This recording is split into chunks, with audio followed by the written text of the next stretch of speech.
a police drama about a veteran officer who escorts a rookie on his first day with the LAPD tough inner city narcotics unit.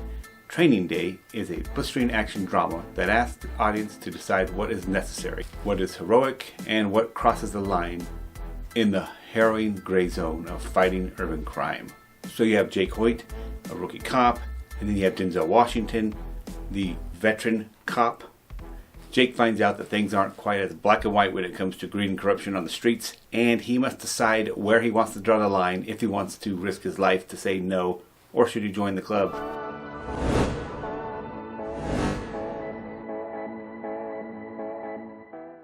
In this movie. Let's jump into the negative, shall we? Now, I have seen this movie a lot. Probably at least 4 times, if not more. And every time I watch it, especially the first few times, it's very intense. It's very disturbing. They do such a good job filming this movie that I personally feel like I'm Jake, my first day at this new job as a narcotics detective.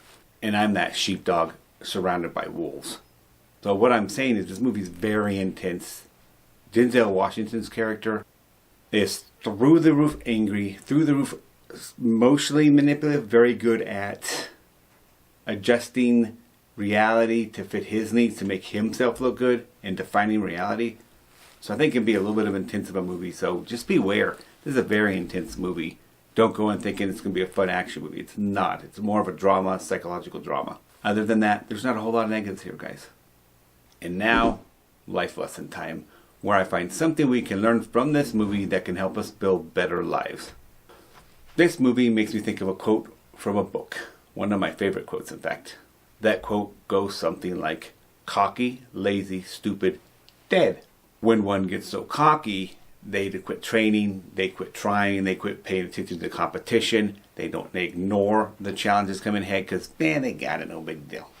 Meanwhile, maybe not today, maybe not tomorrow, but soon, one day, those challenges are going to come for you. And you're not going to be ready anymore. You're going to be relaxed and chilling. You have not prepared yourself emotionally, physically, socially, everything. So when these challenges hit you, you're not ready and they knock you on your rear end. That's why it's very important to always stay vigilant. Don't be cocky. Don't be complacent. Always work towards building a better life. Establish those support groups. Establish those friendships. Work on making yourself a better, stronger, resilient person. Practice dealing with your depression. Practice, in my case, dealing with hypomania. Toning it down. Finding a balance. Finding the spirituality you need in your life. Whatever that looks like.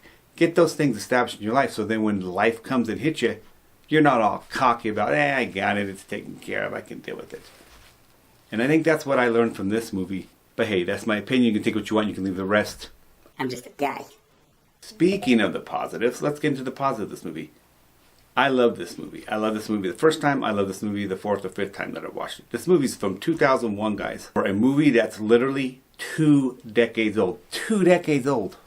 It holds up pretty dang well. It's still really good. I really still like it.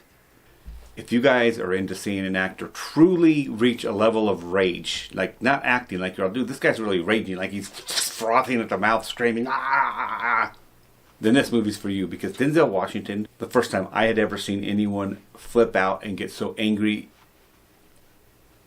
ever like this. It was crazy. It's really good. He does a wonderful job at this. I'd never seen anything like that before with Denzel Washington. It was crazy. The camera work is really good. They make you feel like you are Jake. Like you are in that situation where, you know what? You should go with what everyone's doing because it looks like you could get a lot of money and benefit. Or you could have something bad happen to you. Or at the very least not have this job.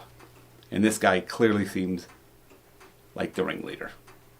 Really put you in that thing between right and wrong. The gray area, which I do enjoy to be in sometimes because life is not black and white. Life is often in the gray and there's subtleties to things and decisions and repercussions for everything we do. They show that it's a system that causes the corruption, that creates the cops that are corrupt. And this guy decides that he needs to try to make a stand. Jake wants to make a stand and try to change the system from within, or say, I give up, I'm joining in, or even just become a victim of the system. Overall on this one, guys, I would definitely recommend this movie if you're into cop movies. Definitely recommend the movie if you're into drama with cop movies and dealing with that cross section of what's it like to be a narcotics cop, and what happens if you end up in a hive full of corruption. Do you not end up corrupt? Like, how many people really do that? It really puts you in that situation, and it's very uncomfortable, but it's very interesting as well. And I really like it a lot. I remember thinking, after years of not seeing it, is it still going to hold up? Is it still going to be good? Or is it going to be cheesy? Because this is 20 years later, guys. Guess what? I've seen it 4 times. It still holds up. I like it then. I like it now. That's why I'm giving Training Day an 8.5 out of 10. 8.5 out of 10. Peace! Yeah, boy.